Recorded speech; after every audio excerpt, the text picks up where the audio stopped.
Praise the lord. దేవుడు మనల్ని ప్రేమించి మనకు మరొక దినాన్ని అనుగ్రహిస్తూ వచ్చారు. అందును బట్టి దేవునికి స్తోత్రం. ఈ ఉదయకాలము దేవుని వాగ్దానం. మొదటి దినవృత్తాంతాల గ్రంథము 14వ అధ్యాయము 15వ వచనం.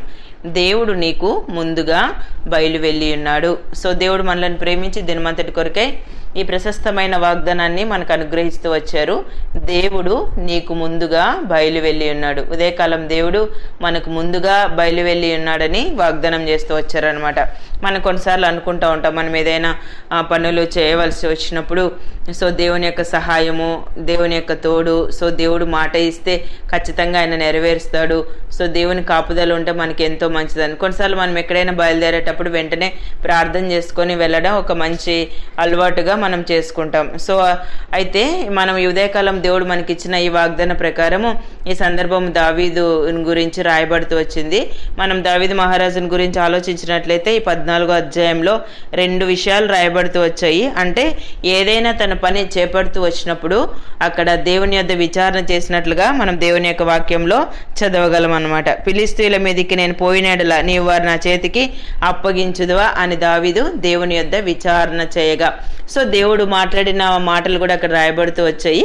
దేవుడు పొమ్ము, నేను వారిని చేతికి అప్పగించదనని సెలవిచ్చాను. మళ్ళా సెకండ్ టైం కూడా మనము 14వ వచనంలో చదివినట్లయితే దావీదు తిరిగి దేవుని యొద్ద విచారణ చేశాను. అంటే ప్రతి విషయంలో కూడా తాను వెళ్తున్న ఆ పరిస్థితుల్లో ప్రభు నేను ఈ విధంగా చేయడం మంచిదా, ఈ విధంగా వెళ్ళవచ్చా అని చెప్పేసి ప్రతిదీ కూడా దేవుని యొద్ద విచారించి ముందుకు వెళ్ళినట్లుగా మనం దేవుని యొక్క వాక్యంలో చదవగలం. తద్వారా దేవుడిచ్చిన ఆ సలహాల మేరకు దావీదు వెళ్తూ వచ్చాడు.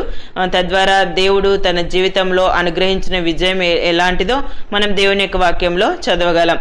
దేవుడు నీకు ముందుగా బయలు వెళ్ళి ఉన్నాడని తెలుసుకోనమని అక్కడ ఒక సూచక క్రియ జరుగుతూ వచ్చింది. వాళ్ళు అంటే ఆ చప్పుడు వినబడినప్పుడు ఫిలిష్తీయుల దండును హతం చేయుటకై దేవుడు నీకు ముందుగా బయలు వెళ్ళి ఉన్నాడని తెలుసుకోనమని సెలవిచ్చాను. దేవుడు తనకు సెలవిచ్చిన ప్రకారం దావీదు చేయగా ఇశ్రాయేలీలు ఫిలిష్తీయుల సైన్యమును గిబియోన్ మొదలుకొని గేజెరు వరకు తరుముతూ వచ్చారనమాట.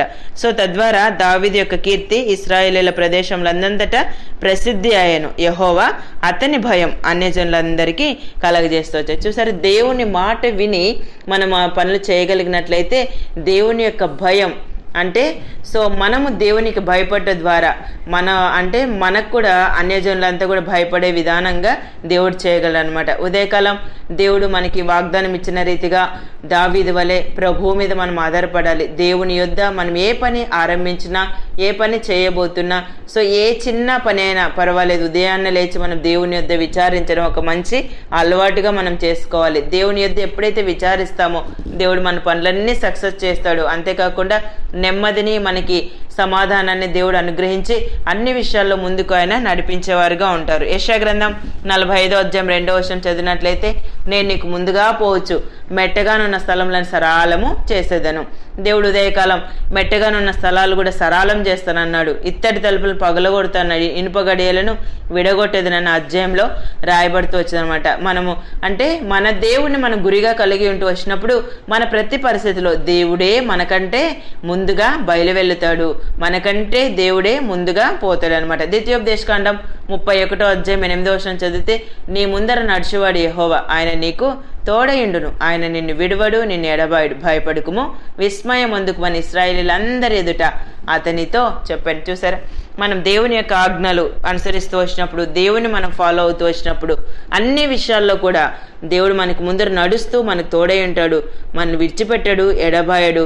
సో మనం భయపడుతున్న పరిస్థితుల్లో భయపడుకుము, విస్మయం అందుకు మన దేవుడు మనతో సెలవిస్తూ ఉన్నాడు. ఉదయకాలం దేవుడు తన పితరులను బలపరిచిన రీతిగా మనలను కూడా ఆయన బలపరుస్తూ ఉన్నాడు. ఉదయకాలం నీకున్న పరిస్థితులను బట్టి నువ్వు భయపడుతూ ఉన్నావేమో, ఆలోచిస్తూ ఉన్నావేమో, అయ్యో ఈ పరిస్థితుల్లో నాకు ఎవరైనా తోడు ఉంటే బాగుండును అని ఆలోచిస్తున్నావేమో. అయితే దేవుడే నీకు వాగ్దానం చేస్తున్నాడు, దేవుడు నీకు ముందుగా బయలు వెళ్ళి నువ్వు చేపట్టే ప్రతి పనిలో కూడా దేవుడు నీకు ఆల్రెడీ ముందుగా బయలు వెళ్ళి ఉన్నాడు. సో నువ్వు ఆలోచించకుండా, సందేహించకుండా దేవుని యొక్క వాక్యం మీద నువ్వు ఆధారపడి ప్రతి విషయంలో సో నాతో ఉన్నాడు నా దేవుడు, నా ప్రక్కన ఉన్నాడు, ఆయన నాకంటే ముందుగా బయలు వెళ్ళి ఉన్నాడు.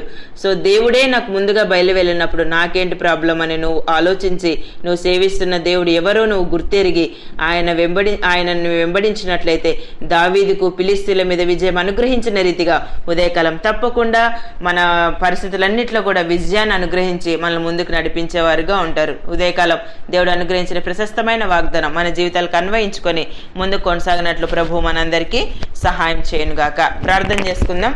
ప్రియమైన తండ్రి, మీకు వందనాలు. యేసయ్యా, మమ్మల్ని ప్రేమించి మాకు అనుగ్రహించిన ఈ శ్రేష్టమైన వాగ్దానాన్ని బట్టి స్తుతిస్తున్నాను ప్రభా.